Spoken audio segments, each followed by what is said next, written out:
இல்ல விஜய் ஃபேன்ஸ நம்ம தற்குறிகள் சொல்றோம். உண்மையிலேயே தற்குறிகளா உறுதியா நம்புறது விஜய் தான் நான் நினைக்கிறேன். விஜய் தான் அவங்களோட ரசிகர்களை முழுவதையும் இவங்க தற்குறிகள், இவங்களுக்கு இந்த மாதிரி பண்ணனாலே போதும், இதை இவங்க கரெக்டா பண்ணிடுவாங்க, இவங்களுக்கு எந்த விதத்திலையும் நம்ம எதையும் பண்ண வேண்டியதில்லைங்கிற ரொம்ப தெளிவா அதை பண்ணிக்கிட்டு இருக்கான். உண்மையே சொல்ல போனா இவன் அரசியலுக்குன்னு எதுவுமே அவன் கத்துக் கொடுக்குற அரசியலுக்கு தான் வாழ்க்கைன்னு அவசியமே இல்லை. இங்க இன்னைக்குல இருந்து ஒவ்வொரு ட்ரிப்பும் இந்த பாஜகவோட அஜெண்டாவை கரெக்டா பண்ணிக்கிட்டே இருக்காங்கிறது எக்ஸ்போஸ் ஆகிட்டே இருக்கு. ஆனா இங்க ரசிகர்கள், விஜய் ரசிகர்கள் விஜய்க்கு சப்போர்ட் பண்ணி பேசுறதுங்கிறதெல்லாம் பார்த்தோம்னா அவங்க அதாவது பரிதாபமா இருக்குன்னு சொல்ல போனா அவங்க எந்த விதத்திலையும் விஜய் தன்னோட சொத்துக்கோ தன்னோட தொழிலுக்கோ பிரச்சனை இல்லாம ஒரு விஷயத்த விஜய் ரசிகர்களை வச்சு ரொம்ப சேஃப்க்கு மாறிக்கிட்டு இருக்கான்.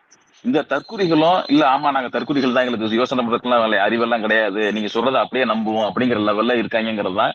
அது படத்தை பாக்குறது வரைக்கும் ஓகே, அரசியலையும் நாங்க அப்படிதான் பார்ப்போம்னு சொல்றதெல்லாம் உண்மையிலே ரொம்ப பரிதாபமா இருக்கணும் நினைச்சா.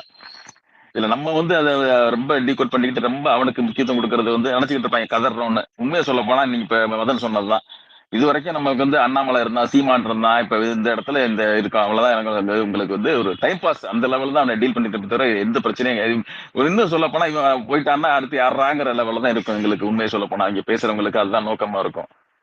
ஆனா இருக்கிற துளி மரியாதையும் இழந்துட்டு தான் ஒரு நடிகன் மட்டும் இல்ல, நான் பாஜகவோட கைக்கூலியா இருக்கிறதுக்கு எந்த பிரச்சனையும் இல்ல, நான் தொழிலுக்காகவும் என்னோட எதிர்காலத்துக்காகவும் அந்த எந்த லெவலுக்கு நான் இறங்குவேனுங்கிற மாதிரி அவன் எக்ஸ்பிரஸ் ஆயிட்டான்.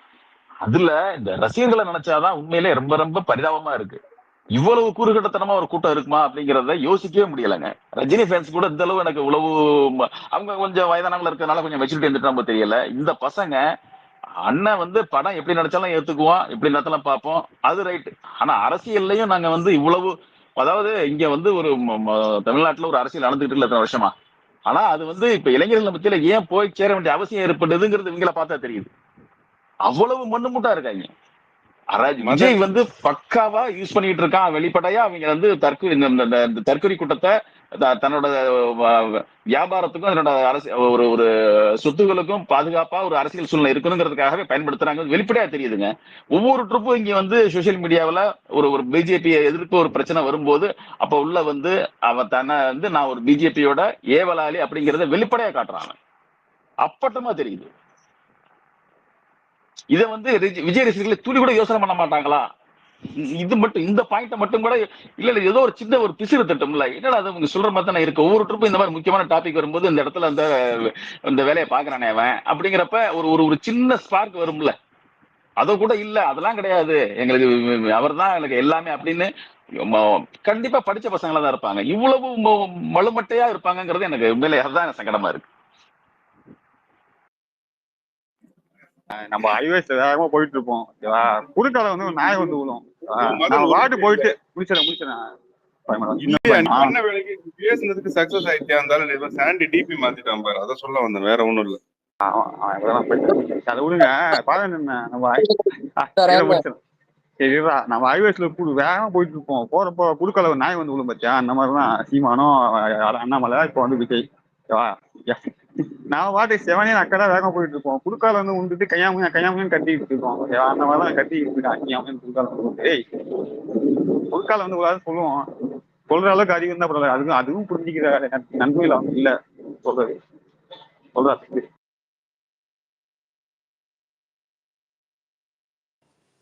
ஏய் ஹோஸ்ட், சொல்லுங்க சொல்லுங்க. நான் இந்த மாசம் கண்டிப்பா மதுரை வருவேன், உன்னை பார்த்து உன்னை கையில புடிச்சே ஆகணும். நீ படுத்துற பாடு இருக்கு, ஏன்டா படுத்துற? நீங்க வருவீங்க, நான் வரமாட்டேன். அதுதான், நீ கையில சிக்கணும்னா அந்த அன்னைக்கு இருக்குடா டேய். தேவரையா மாதிரி இடுப்புல 2 குண்டோட திரியறீங்களா? ஏன்டா அவன் தான் மென்டல் மாதிரி பெனாத்திட்டே இருக்கானடா, அவனுக்கு மியூட் தான் போட்டு தொலைய வேண்டியதுனடா கருமத்தை. எந்த ஐயா மாதிரி எந்த ஐயா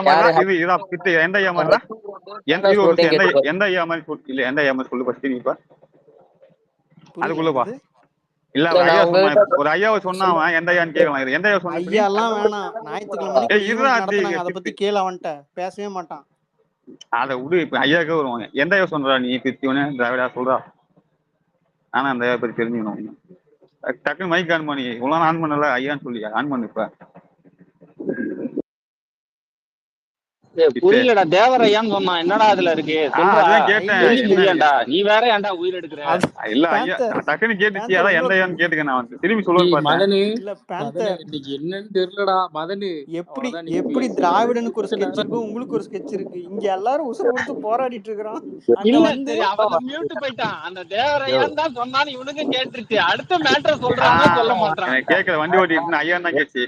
இது பேச மாட்டீங்க, எங்கெங்கேயோ பேச வேண்டியது பேசுங்க. அவன் வந்து அவ்வளவு கஷ்டப்பட்டு இங்க அவ்வளவு சண்டை போய்கிட்டு இருக்கு. பிட்டு எல்லாம் உனக்கு சொல்லணும் பிட்டு, நீ தான் டாபிக் மாத்தணும். ஒரே நிமிஷம், ப்ரூஸ் எடுங்க. திராவிட உடன்பிறப்பு ப்ரூஸ் வராரு பாரு, அவர் எடு, மேல எடு. இப்ப கீழடி பிரச்சனை திமுக போராடிட்டு இருக்கு. எப்படியும் திமுக ஜெயிச்சிரும். அடுத்த வாரம் என் அண்ணன் ஒரு அறிக்கையை டைப் பண்ணி, ஒரு வாரம் பொறுமையா டைப் பண்ணி அதை வெளியிட்டுட்டு பாருங்க, அண்ணன் அறிக்கை வெளியிட்டோன்னு கீழடி நடந்துருச்சுன்னு சொல்ல போறான். அன்னைக்கு அவனை செருப்பை கட்டிட்டு அடிக்கணும். அந்த செருப்புக்காக உன்னை நான் வாங்கியே ரெடியா வச்சிருக்கேன். ஆனா அன்னைக்கு மட்டும் ஒரு அண்ணன் அறிக்கை விட்டதுனாலதான் கீழடி விஷயம் சாத்தியமாச்சுன்னு எவனால சொன்னீங்க, ஒப்பன வழி எல்லா பேருக்கும் செருப்படிதான். கீழடிக்கு அறிக்கை கண்டிப்பா வரும். ஆனா அது எப்போ வரும்? ஒரு வாரம் கழிச்சு வரும். நம்ம எல்லாம் ஜெயிச்சு இது பண்ணதுக்கு அப்புறம் அறிக்கை வரும். அதை உடனே அண்ணன் தான் விட்டாரு. ஜெயிக்கிறதுக்கு ஒரு நாள் முன்னாடி ஒரு அறிக்கை விடுவான். அந்த அறிக்கையினாலதான் அண்ணன் அறிக்கையினாலதான் இது நடந்துச்சுன்னு இந்த ஒப்பன வழி எல்லாம் இறந்து கொண்டு உருள போலானுவான். அதான் நடக்க போகுது. ஸ்பேஸ் பூரா உருளுவானு பாருங்க. ஸ்கிரிப்டை தாண்டி வெளியே போறீங்க. அதெல்லாம் ஸ்கிரிப்ட்ல இல்ல பென். எழுதி கொடுத்த ஸ்கிரிப்ட் அதுல இல்ல. நீங்க அதை எழுதிப்பான்னு நினைக்கிறீங்க, எழுதிக்க மாட்டாங்க எனக்கு என்ன பொறுத்த வரைக்கும். எனவே போறப்ப ஆட் பண்ணா நல்லா இருக்கும். மதனே இப்ப நம்ம பேசிட்டோம்ல, கேட்டுட்டு தான் போறேன். அன்னைக்கு உட்காந்து ஒரு நாளுக்கு முன்னாடி கரெக்டா ஆஹா செம்ம ஐடியாவா இருக்கே அப்படின்னு யோசிச்சிருப்பாரு. ஜெகதீஷ் தான் கேட்டுட்டு இருப்பான் கீழே உட்காந்து. அதாவது அண்ணன் நோட்ஸ் எடுத்து கொடுப்பான். அண்ணன் இந்த மாதிரி திமுக பேசிக்கிட்டு இருக்காங்க. அன்னைக்கு அது ஸ்பேஸ்கார வந்து போனா அப்பதான் அவன் அதில் லிஸ்னது போறதுக்கு போல நேரா ஸ்பேஸுக்கு வந்துட்டான். நம்ம ஆளுங்க ஷாக் கேட்டாங்க. டேய் மூதேவியே, நீ ஐபோன் தான் வச்சிருக்க, அதில் லிஸ்ட் ஆப்ஷன் காட்டும், அதுக்குள்ள போய் கேட்டு ஒட்டி கேட்டு போயிருக்கலாம். நேரா பச்சையா வந்து மாட்டிக்கிட்டான். ஒட்டி கேட்டு போய் சொல்ல போற, ஏதோ ஒன்று சொல்லு போயிட்டு, அதை வேற வந்து நேரா வந்து கேட்ட சொல்லியா போயிட்டு இவன் நேரம் ஒதுக்கி ஒட்டிக்கிட்டு இருந்தான். ஒரு சின்ன டவுட்டா, அண்ணன் நம்ம பேச கேட்டுட்டு அறிக்கை விட தம்பிங்க எப்படி பேசிக்கிட்டு இருக்கானுங்களா, இதை கேட்டு என்ன பண்ணுவாரு? ஏன்டா அப்படி பேசுறீங்க? அதை கேட்டுதாங்க அவன் ஆர்கசம் அடைஞ்சிட்டு இருக்கான். ஏது இந்த லூசு தனமா பேசுறத கேட்டா? ஆமா, அவனே லூசு. அவன் இந்த மாதிரி லூசு தனமா பேசினாதான் ஆர்கசமாவான். பின்ன அறிவாளியா பேசுற மாதிரி தெரிஞ்சா அவன் பயந்துருவான். ஐயோ நம்ம கட்சியில அறிவாளி பேசுறாங்க. என்ன கார்த்தி என்ன இப்படி இருக்கீங்க, இது கூட புரியாம இத்தனை நாள் அவன் பயந்துருவான். ஆமா ஆமா, அது உண்மைதான். என்ன இவன் நம்மள பேந்தர் என்ன இவன் நம்மள ஓவர்டேக் பண்ணிடுவானோன்னு யோசிச்சிருவான். ஆமா, நீ பாரு, இப்ப டிவி போய் பாரு, அவன் கெஞ்சிக்கிட்டு இருக்கான் விஜய் கிட்ட. நான் கூட ஒரு ட்விட் போட்டிருப்பேன் பாருங்களேன். கெஞ்சுறான், தலைவரே கீழடி பத்தி ஒரு அறிக்கை விடு தலைவரே அப்படின்னு பிச்சை எடுக்கிறானுங்க. டேய் அதெல்லாம் பண்ண மாட்டேன், வெயிட் பண்ணிட்டு இருக்கான். ஏன்னா உன் சொந்த கட்சிக்காரனுக்கே நீ பண்ற பூதல் தெரியுது. ஆனா இங்க இருக்கிறது அந்த முகமது வந்து நாய் கிக்கி பிக்கி பண்ணிக்கிட்டு இருக்கு. அங்க போய் பாடுற டிஎல்ல தாவேகா காரனே இப்ப பொறுப்பு வாங்கிட்டு உட்கார்ந்தாம பாருங்க, சமூக வலைதளம் பொறுப்பாளர்கள்னு அவனுங்க உட்காந்து போட்டுட்டு இருக்கானுங்க. ஏன்னா அவனை தான் டேக் பண்ணி அடிப்போம். ஏன்டா நான் இங்க எவ்வளவு பெரிய பிரச்சனை போயிட்டு இருக்கு, நீ என்னத்தர வண்டி ஓட்டிட்டு இருக்கேன்னு சொல்லி அவனால செருப்பாடு அடிப்போம். ஆனா உண்மையை சொல்லட்டுமா, சில பசங்களுக்கு பேந்தர் நீங்க பேசுறது வந்து சில பசங்களுக்கு நம்ம பேசுறதுலாம் புரியுது. இந்த அட்மையர்லாம் உட்காந்து கேட்கறதா இருக்கட்டும், முகமது அலி இவங்கெல்லாம் பொறுமையா கேட்கறான். இந்த பிங்க் மேன மாதிரி நாய்ங்க தான் உட்காந்து கையா அவனுக்கு வேலையே ஸ்பேஸ குட்டை குழப்பறதுதான். ஏய் இப்போ தாவக அமைச்சு ரொம்ப நாள் இருந்தா அவங்க ஆளுங்க அமைச்சிருக்கலாம், சாமி நடிச்சுட்டே இருந்திருக்கலாம். இந்த அளவுல கட்சி அமைச்சு உட்காந்து திமுக கடின்னு அவங்க பிடிச்சி உயிர் எடுக்கிறாங்க அப்படின்னு சொல்லி பேசின நேரம்லாம் இது அவங்களால அது புரியாது. பர்சனலா பேசினா தெரியும், சில பேர் இருக்கலாம் இருக்கானுங்க நிறைய பேர். இப்ப பொறுப்புல இருக்கணும் பேசுவாங்க. இந்த பிங்க்ஸ்மேன்ன்றவன் இப்ப இவங்க எல்லாம் விஜய் ஃபேன்ஸ். யாரு இந்த முகமது அலி ஆகட்டும், இல்ல இங்க இப்ப சில பேர் எல்லாம் இருக்காங்கல்ல தாவேக்கால இருக்கிற கொஞ்சம் பேர் விஜய் ஃபேன்ஸ். இந்த பிங்க்ஸ்மேன் மாதிரி ஆளு, அதுக்கப்புறம் வந்து இந்த அட்டை குரூப் எல்லாம் இருக்குல்ல, இதெல்லாம் வந்து விஜய் ஃபேனுங்க எல்லாம் கிடையாது.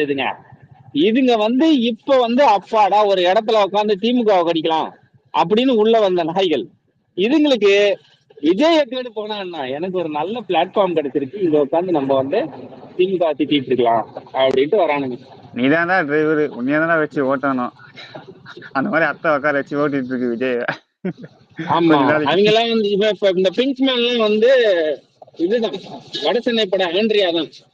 என்னடா நினைச்ச, யார் கூட திமுக ஒளி பண்றான்னு சுத்திட்டு இருக்கா.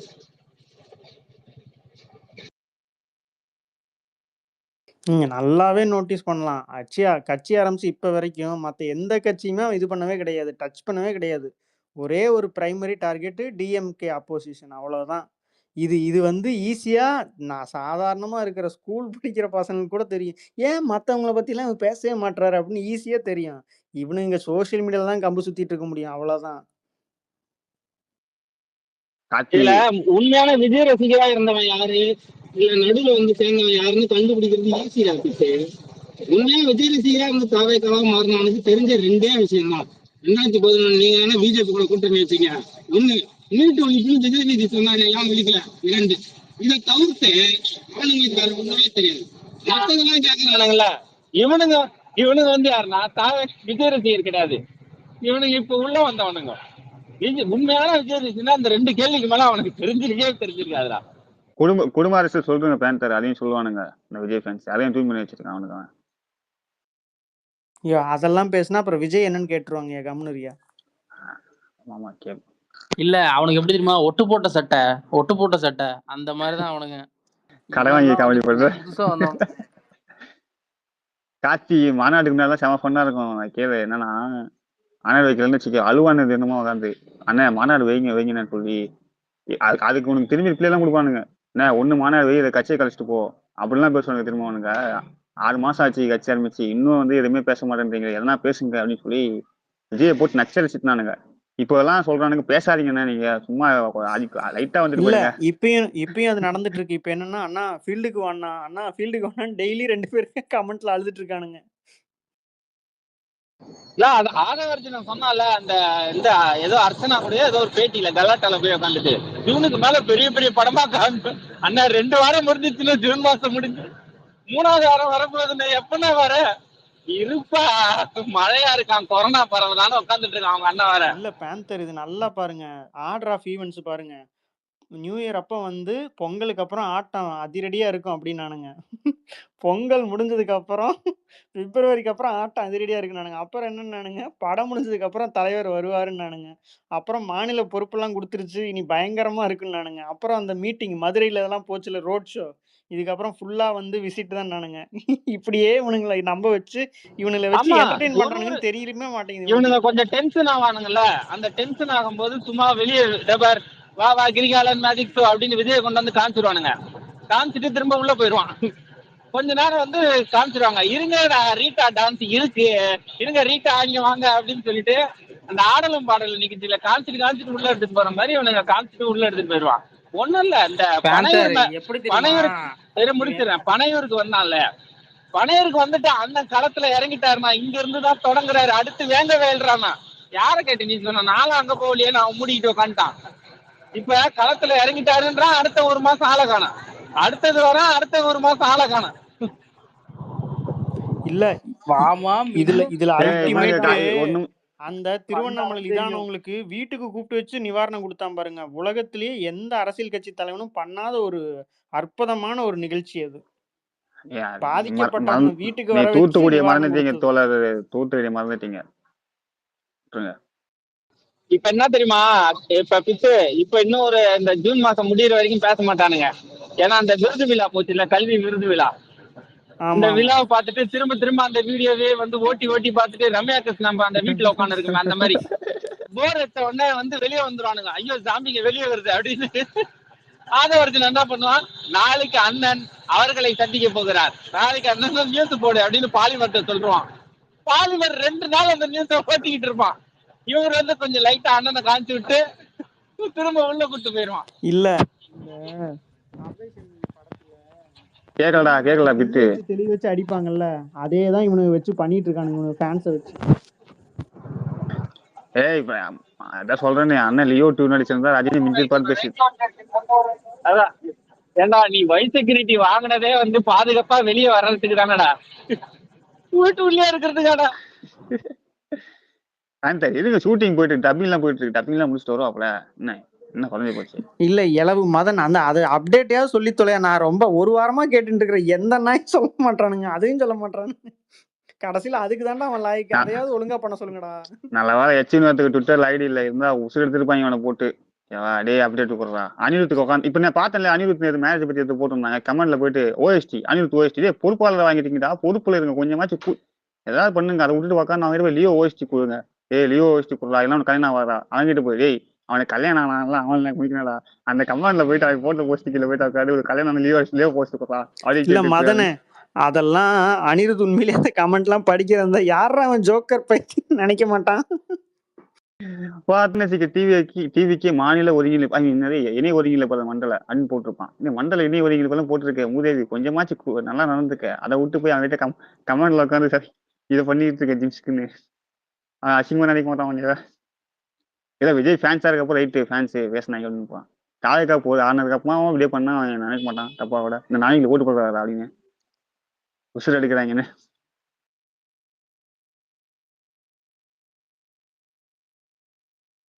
கடைசியா மக்கள் முன்னாடி கோமாளி ஆயிட்டான். அதுதான் உண்மை. எல்லாரும் சிரிக்கிறாங்க.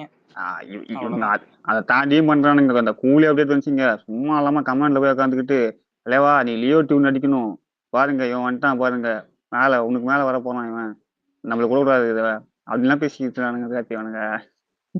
இன்னும் அண்ணனை வந்து அவனுக்கு ஒண்ணும் இல்ல மதனே, அஜித் வந்து ஒரு நல்ல படம் நடிச்சு இப்போ ஏதாவது வெளியிட்டாருன்னு வச்சுக்க, அவ்வளவுதான் கத்தர ஆரம்பிச்சிருவானுங்க. உடனே அண்ணா வாங்கண்ணே படம் நடிக்கணும்ண்ணே, லியோ டூ எடுங்கண்ணே, அது எடுங்கண்ணாமானுங்க, எலெக்ஷன்லாம் வேண்டாண்ணே அப்படின்ட்டுருவானுங்க.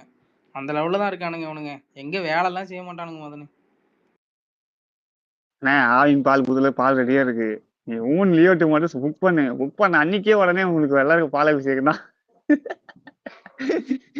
அந்த அந்த வயசுல இருப்பாளிகள்லாம்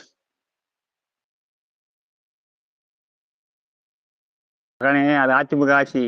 அந்த ஆவின் பால் மேட்ரு திமுக ஆட்சி பொழிச்சு விட்டுருவாங்க. இந்த பக்கத்து வந்தனா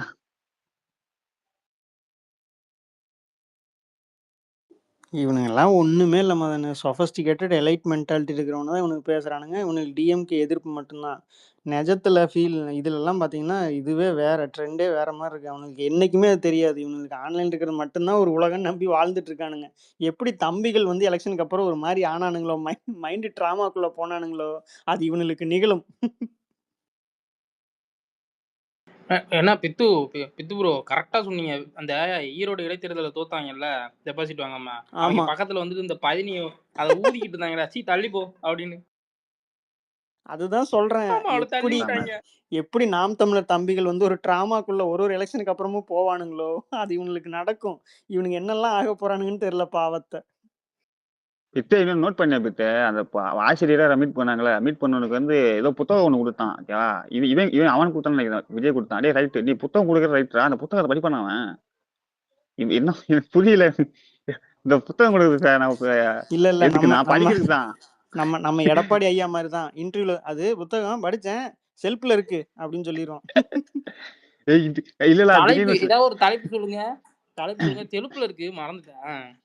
இல்லடா விஜய் நியூஸ்ல இன்டர்வியூ கொடுத்துருப்பாருன்னு நினைக்கிறேன். ஒரு நாள் எடப்பாடின்னு சொல்லி ஒரு ஷோ ஒன்று இருக்கும். ஒரு நாள் ஃபுல்லா எடப்பாடி கூட அந்த ஷோவில் உட்காந்து பேசிக்கிட்டு இருப்போம். காலையில என்ன பண்ணுவீங்க? காலம்பரம் எழுந்து நேரம் வருவேன். வெளியே கோழிகள்லாம் இருக்கும், ஆடுகள்லாம் இருக்கும். சும்மா அதுக்கு 4 அரிசியை போட்டு திரும்பி உள்ள போவேன், உட்காருவேன். நியூஸ் பேப்பரை திரும்பி பார்ப்பேன். பார்த்துட்டு அதுக்கடுத்து காலை கடன் முடிப்பேன். முடிச்சுட்டு காப்பி குடிப்பேன், காலை கடன் முடிப்பேன். அதுக்கடுத்து வந்து உயரதிகாரி வருவாங்க. எந்த உயரதிகாரி? அவருக்கு கேளு, உயரதிகாரி தான் மேட்ரு. இதுல உயரதிகாரி வருவாங்க. எனக்கு என்னோட உயரதிகாரிகள் வந்தானுங்க, அவங்க கூட சேர்ந்து இது பண்ணுவோம் அப்படின்னு பேசுவாப்புல. ஓகேவா யாருக்கு யாரா உயரதிகாரி? இவருக்கு அங்க வர ஐஎஸ் எல்லாம் உயரதிகாரியா? ஓகேவா இவன் மைண்ட் செட் அதுதான். அந்த மாதிரிதான் எனக்கு தெரிஞ்சு அவனுல விட நீ ரொம்ப கற்பனை பண்றேன்னு நினைக்கிறேன். கற்பனைலாம் இல்ல, இருக்கிறதா சொல்றேன். நீ வேற கோழி எல்லாம் வளர்த்துட்டு பாரு எடப்பாடி போய் பாரு. அதனே அப்ப அண்ணன் இன்டர்வியூ எடுத்தாங்கன்னா என்ன சொல்லுவாருன்னு நினைக்கிறேன். அண்ணன் இன்டர்வியூ எடுத்தா அண்ணன் விஜய் அண்ணனை இன்டர்வியூ எடுத்தாங்கன்னு வச்சுக்க என்ன சொல்லுவாருன்னு நினைக்க. சொல்றதை கேளு, சொல்றேன் பாருப்பா. 9 மணிக்கு எழுவேன். 8 மணிக்கு எழுவேன். எழுந்து காஃபி குடிச்சிட்டு அப்படி இப்படின்னு பார்த்துட்டு ஒரு 4 கதை கேட்பேன் எவனும் இல்ல டேரக்டர் இல்ல வந்தான்னா. அவ்வளோலாம் வேணாம். விஜய் டிவில ஸ்டாருடன் ஒரு நாள்னு ஒரு ஷோ ஒண்ணு இருக்கும். இப்ப கூட யூடியூப்ல இருக்கும், போய் பாருங்க. அதுதான் அவருடைய ரொட்டீன்னு சொல்லி அன்னைக்கே அந்த காலத்திலேயே போட்டாங்க அத. ஆனா அப்படி இருப்பாரா இல்லையான்னுலாம் தெரியாது. அப்படி ஒரு ஷோ போட்டாங்க. இன்னொன்னு பித்து 6 மணிக்கு மேல அண்ணன் வேலை செய்ய மாட்டாரு, தெரியல உனக்கு அது? வேணாம், நான் அதெல்லாம் வேலை போகவே செய்யாது விரும்பல. மதன், வேலை செய்யாது, விட்டுரு, அது வேண்டாம். இப்போ பாலிடிக்ஸ் எல்லாம் பண்ண முடியாது கார்த்தி. நீ சினிமாவில் போயிட்டு 6 ஹவர் வேலை செய்ய, 8 ஹவர் வேலை செய்கிறேன், ஓகேவா? அது உன்னோட இதுதான், ஓகே, டைம், அதை ஏற்றுக்கிறேன். பொலிட்டிக்ஸில் வந்தால் நீ அதை வந்து பண்ண முடியாது இல்லையா? நீ 8 ஹவர் வேலை செய்யன்ற கட்டாயம்லாம் உனக்கு கிடையாது. வேலை செஞ்சு ஆகணும். மக்களை போய் நைட்டு பார்க்கணும், பார்த்து தான் ஆகணும். நான் வந்து 6 மணிக்கே வந்து கடையை சாத்திட்டு போயிடுவேன் வீட்டுக்கு, அப்படின்லாம் இருக்க முடியாதுல்ல. மதன், ஒண்ணு கவனிச்சிருக்கியா? அண்ணன் 6 மணிக்கு மேல எங்கேயுமே வர மாட்டேங்கிறார, பார்க்க முடியலையே. மாநாடு எதா இருக்கட்டும், சாயங்காலமே முடிச்சுட்டு போயிடுறாரு. தோழர் அனிதா வீட்டுக்கு வந்தார் தோழர், மணித்தா தவறு மன்னிச்சிருங்க. நைட்டு 12 மணிக்கு கேமரா எடுத்துருந்தாப்புல, அது நீ தப்பா பார்க்கலன்னு நினைக்கிறாரு. இல்லை சரி, எனக்கு ஒண்ணே ஒன்று. இப்போ இந்த காஸ்ட் சர்வேன்னு சொல்லி ஒரு தப்பிலித்தனமான ஒரு அறிக்கை விட்டுருக்காரு. அப்படின்னா என்னன்னு எவனாவது இன்டர்வியூ எல்லாம் எடுக்கும்போது கேட்டுட்டான்னா அதுக்கு பதிலே தெரியாது. அப்ப என்ன பண்ணுவாரு? இல்ல, அதுக்கு பதிலாம் இல்ல. அப்படின்னா அப்படின்னு இருக்கா சொன்னடா அப்படிம்பாரு.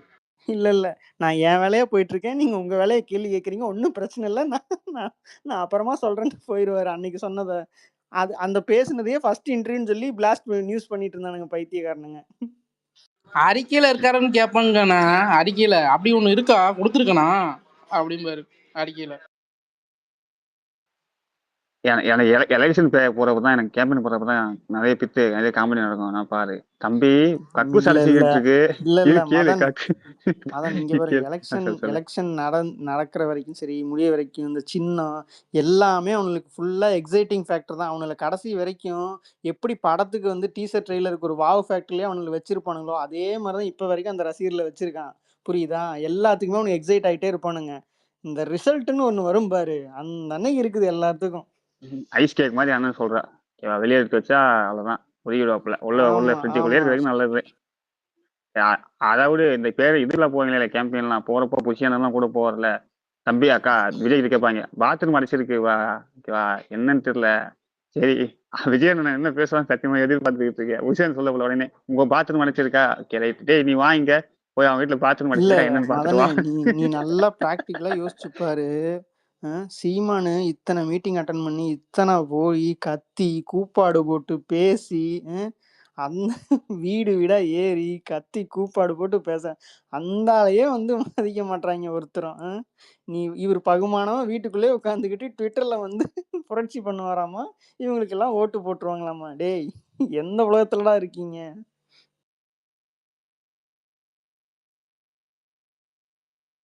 அண்ணன் கூட வந்து புசியா இருந்த தெரியுமா? சைட்ல அண்ணன் பேசிட்டு இருப்பாரு, இருங்க 5 இட்லி சாப்பிட்டு வரேன் அப்படின்னு சொல்லிட்டு போயிடுவாரு. அவ்வளவுதான். சீமானே டெய்லியும் கத்துறான், தொண்டை கிளிய கத்தி தொண்டை அடைச்சு பேச. அததான் சொல்றேன் கார்த்தி. அதாவது அத்தனை மீட்டிங், அத்தனை போராட்டம், அப்படி பண்றேன் இப்படி பண்றேன்னு அவன் ஏதோ ஒண்ணு கான்ஸ்பிரசியாவது ஒண்ணு பண்ணிக்கிட்டு இருக்கான்ல, ஒரு சின்ன கூட்டத்தை வச்சுக்கிட்டு. அப்படி பண்றவனையே லெஃப்ட் ஹேண்ட்ல டீல் பண்ணிட்டு இருக்காங்க மக்களு. இவர் சொகுசா வீட்லயே உட்காந்துக்கு வரான், அறிக்கை மட்டும் விட்டுக்கிட்டு இருப்பாரான். இவருக்கு வந்து தூக்கி கொண்டு ஓட்ட போட்டுருவாங்களா எல்லாரும். ஏன்டா டேய், நீங்க ட்விட்டர் மட்டும் தான் அரசியல் நினைச்சிட்டு இருக்கீங்க. என்னன்னு கேளுங்களேன். இவங்க என்னன்னா எலைட் மைண்ட் செட்டை தாண்டி மக்கள் வந்து சும்மா ஓட்டெல்லாம் வந்து யாராவது பிடிச்சிருந்தா அவங்கள போட்டுருவாங்க அப்படின்னு நினைச்சுக்கிட்டு இருக்காங்க. அவ்வளவுதான், முட்டாள்தனமா இருக்கு. மக்கள்லாம் எவ்வளவு கவனமா ஒவ்வொரு ஓட்டையும் போடுவாங்கன்னு தெரிய மாட்டேங்குது. இந்த பொது அறிவுல பேசிட்டு இருப்பாங்களா, காசு கொடுத்தா போட்டுருவாங்க, ஹீரோ இருந்தா போட்டுருவாங்க, அந்த மாதிரி நினைச்சிட்டு இருக்கான் இவன். ஏய், ஒரு ஓட்டு வாங்கடா பாப்போம், அவ்வளவு கஷ்டம்டா, நாக்கு தள்ளிரும், கண்ணு விதியெல்லாம் பிதுங்கிரும். கார்த்தி, அந்த வீடு ஞாபகம் இதுல ராயபுரத்துலன்னு நினைக்கிறேன். ராயபுரத்துல தான் நினைக்கிறேன். ராயபுரத்துல வந்து நாங்க 2 வாட்டி இது போட்டோங்க, யாருக்குன்னா ஜெயக்குமாருக்கு. அப்புறம் வந்து இந்த வாட்டி உங்களுக்கு தான் போடுறேன், கேவா திமுக தான் போடுறேன் தாவே காட்டு பேசிக்கிட்டு இருப்பான். அப்ப மாதிரி உங்களுக்கு என்ன பிரச்சனை சொல்லுங்க. இல்ல தண்ணி போக மாட்டேங்குது பாத்ரூம்ல, அடைச்சிக்கிட்டு இருக்குது. அதை கூச்சி மேல பேப்பர் எழுதுவாங்க அவங்க, தண்ணி அடைப்பு அப்படின்னு. அந்த அம்மா அவ்வளவு பேசி, இந்த அண்ணாமலை புரோட்டா கடையில போய் புரோட்டா போடுறான்ல, அத மாதிரி இவன் ஏதாவது ஸ்டண்ட் பண்ணுவான் எலெக்ஷன் அப்போ. அவ்வளவுதான், வேற ஒன்றும் பண்ண மாட்டான். ஏதாவது போயிட்டு புரோட்டா இது பண்றது, குப்பை எப்படி புஷி ஆனந்த் கீழே கிடக்க குப்பையை எள்ளி மேல போடுவான், அதே இடத்துல குப்பையை திருப்பி போட்டுக்கிட்டு இருப்பான். அந்த மாதிரி பண்ணுவான். இல்ல டேய் முகமது, நீ கமெண்ட்ல கம்பு சுத்தறத விட்டுட்டு, சரியான எதிராளின்னு சொல்லி எல்லாம் கமெண்ட் போடுறியே! மொதல்ல உங்க அண்ணன ஜெயிச்சதுக்கு அப்புறம் இதெல்லாம் பேசுறான். சும்மா கமெண்ட்லயே கம்பு சுத்திட்டு பைத்தியம். கார்த்தி அந்த குப்பைய மேட்டர் சொன்னது ஞாபகம் வருது. அத ஆல்ரெடி ஒருத்தர் பண்ணியிருக்காப்புல. ஞாபகம் இருக்கா? பீச்ல வந்து பேப்பரை ஆமா கவர் கவர் ஆமா சின்ன ஆமா கவர் எடுத்து பெரிய கவர் போடுவாப்புல. செய்து இந்த போகும்போதெல்லாம் விட்டுருங்கப்பா. அவர் ஏதாவது கேள்வி கேட்டா அவர் அடுத்த வார்த்தை என்ன தெரியுமா சொல்றாரு? அது பத்தி எனக்கு தெரியாதுங்க. இல்ல விஜய்ண்ணா அவ்வளோலாம் அது இல்ல. பத்தி எனக்கு விஜய் நல்லது செய்வார்ன்னு நம்பிக்கை இருக்குங்க. அவ்வளோதாங்க. வேற எதுவுமே தெரியாது அவனுக்கு. வேற எத பத்தியும் அவன்ட்ட பேசவே முடியாது. அவன்ட்ட நீங்க என்னத்த போய் அரசியல் சொல்ல முடியும்? ஒண்ணும் கிடையாது. வேஸ்ட்.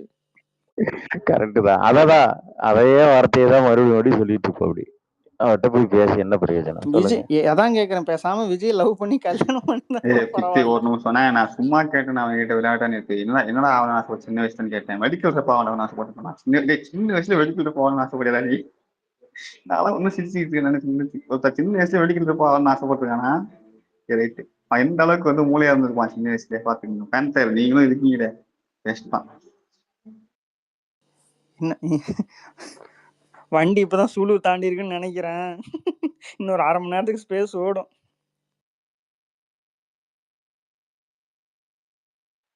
இல்ல இன்னும் 1 மணி நேரத்துக்கு ஓடும். 1 மணி நேரமா? அப்ப இப்பதான் அவினாசி தாண்டறீங்களா? ஆமா ஆமா.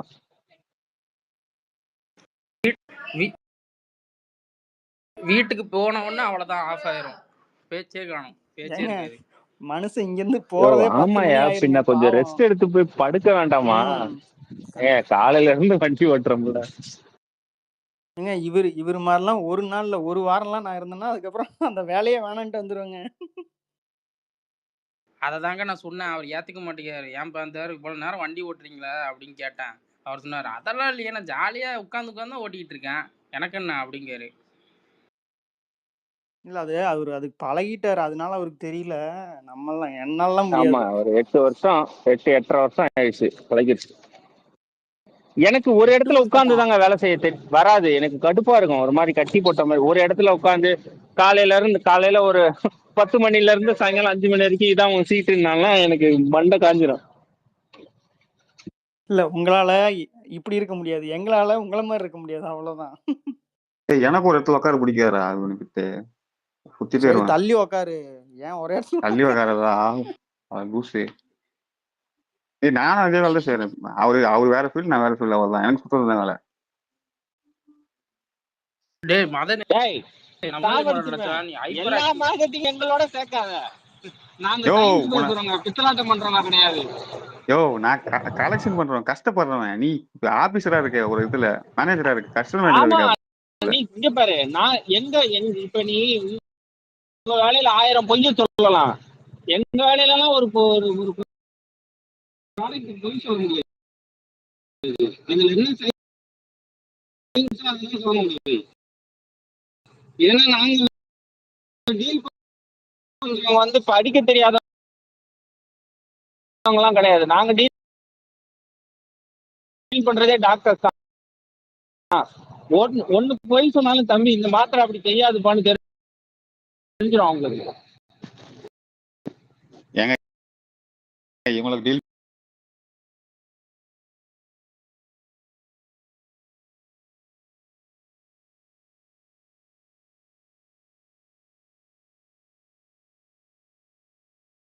பண்றது ரொம்ப கஷ்டமா. இப்ப வேலை இல்ல. அந்த அம்மா என்கிட்ட கேட்டுச்சு, அப்படியே வேலை போட்டா வேணா எனக்கு, நான் வேணா காசு கட்டுறேன் அப்படின்னு சொல்லிச்சு. சிரிப்பா அதை போய் ஆபீஸ் சொன்னா என்ன நினைப்பாங்க, என்ன சொல்லுங்க நீங்க? அந்த அதுமா வேலை கேட்கறதுக்கு கிட்ட வேலை தான் சொல்லு, நான் வந்து உனக்கு கடன் அடிக்கிறேன் அப்படின்னு சொன்னாங்க. எனக்கு ஆபீஸ்ல இருந்து சொல்லுவாங்க, சொல்லு இந்த மாதிரி நிறைய நடக்கும். வேலை கீழே பண்ணா இருக்கும். அதெல்லாம் என்ன பண்றது? உலகத்திலே ரொம்ப பாவப்பட்டவன் கலெக்ஷன் ஏஜென்ட் தாயா. காலையில கோலம் போடுறதுல இருந்து உட்காந்து சாயங்காலம் வரைக்கும் உட்காந்து அவங்க கிட்ட பேசி கலெக்ட் பண்ணி கொண்டு வரணும். இல்ல நைஸா பேசணும் கார்த்தி, ரொம்ப நைஸா பேசணும். கொஞ்சமாவது உள்டா அடிச்சுன்னா முடிஞ்சு போச்சு, தோல்வி. அவ்வளவுதான் முடியாது, காலி பண்ணுவாங்க. என் பொண்டாட்டி கிட்ட தப்பா பேசுற அப்படின்னு சொல்லி அடிக்க வந்துருவாங்க. ஆமா, ரொம்ப டேஞ்சரான வேலை. பேண்டர்லாம் ஈஸியான வேலை.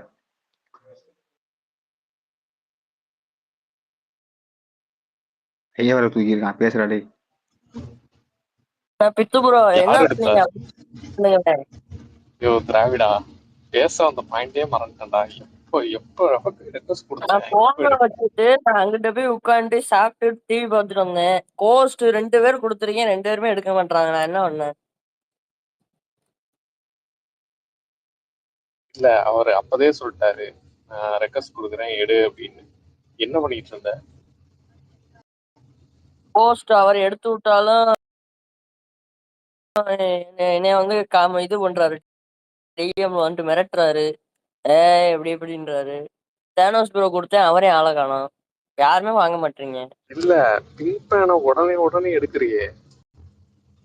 பிக் பண்ண நான் எடுக்கல, 2 தடவை அவர் எடுத்து நான் அதுலதாங்க கடுப்பாயிட்டே மேல ரெக்வஸ்ட் கொடுத்தேன். ஆக்சுவலா நீங்க வந்து அவன்கிட்ட மட்டும்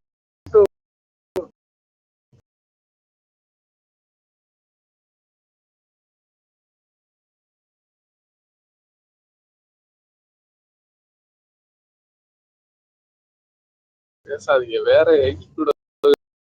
வேற பேசுறேன்.